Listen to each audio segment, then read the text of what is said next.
So this is like when he was born in China. I kept his vaccine records. 911, where's your emergency? I got an email saying that he's gonna kill my son. When the abuse doesn't come with bumps and bruises. I know he's struggling inside. By the time you finish reading this, I will be moments away from joining me in the afterlife. It's harder to spot. Anthony Lone Tree Police Department. There was domestic violence that was being ignored. Before it's too late. He is dead, and so is Anthony.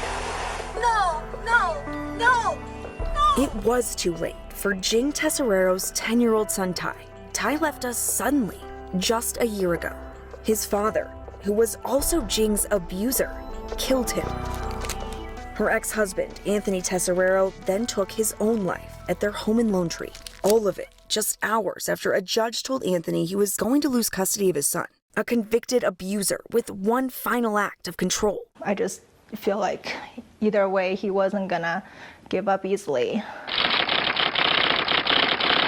It has been painfully real for Ty's mother, who a year later finds herself free from the cycle of abuse. I'm not being harassed anymore.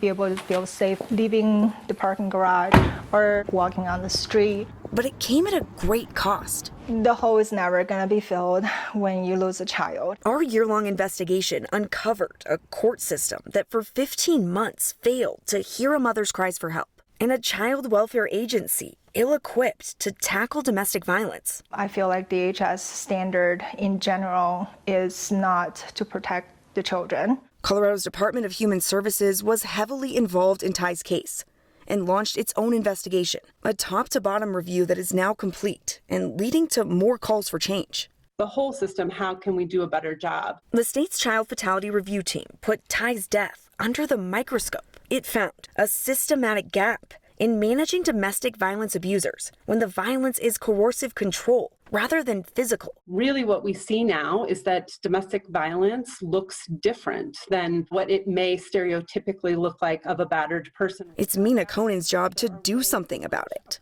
It could be that we need to strengthen our caseworker training around domestic violence. She's the director of the Office of Children, Youth, and Families. Do you believe mistakes were made in this case the department can learn from? We absolutely could do better as a system, absolutely. The review found an open DHS assessment at the time of Ty's murder, 1 prior case, 5 assessments, and 22 referrals to social services in just 3 years. What is the department doing to prevent another tragedy like this from happening? Changing our practices, if necessary, offering additional training. The team behind the report is made up of caseworkers, law enforcement, and lawmakers. Their recommendations have helped create a task force that will change how Colorado responds to domestic violence within the child protection system. We need to look more deeply because of the trends that we are seeing around domestic violence in child abuse and neglect cases, that we need to act. The report is also recommending better communication between family and criminal courts and a law change to Colorado's Children's Code. It would define domestic violence and parental alienation as prosecutable forms of abuse and neglect. If it truly does not meet the statute of child abuse and neglect, we can't act upon that. Cohen says the task force will meet for the first time on September 22nd, a date that comes with meaning for Jing. It's hard to think about the time that, when he's in the middle. It's just 1 day after the year anniversary of her son's death. I'm gonna be looking at an empty bedroom and Ty's old clothes and Ty's old toys. A mother still grieving and still clinging to that empty bedroom. That's gonna be there. But holding out hope the abuse she and her son had to endure comes out of the shadows. When they're under abuse, it's not bruises, bumps, and injuries.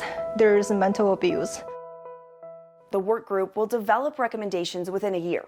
Lawmakers are also considering a bill to create a dedicated family court system. It would better train judges on issues like domestic violence. A similar bill didn't make it through last session because of the pandemic. I'm Denver 7 investigator Jennifer Kowaleski.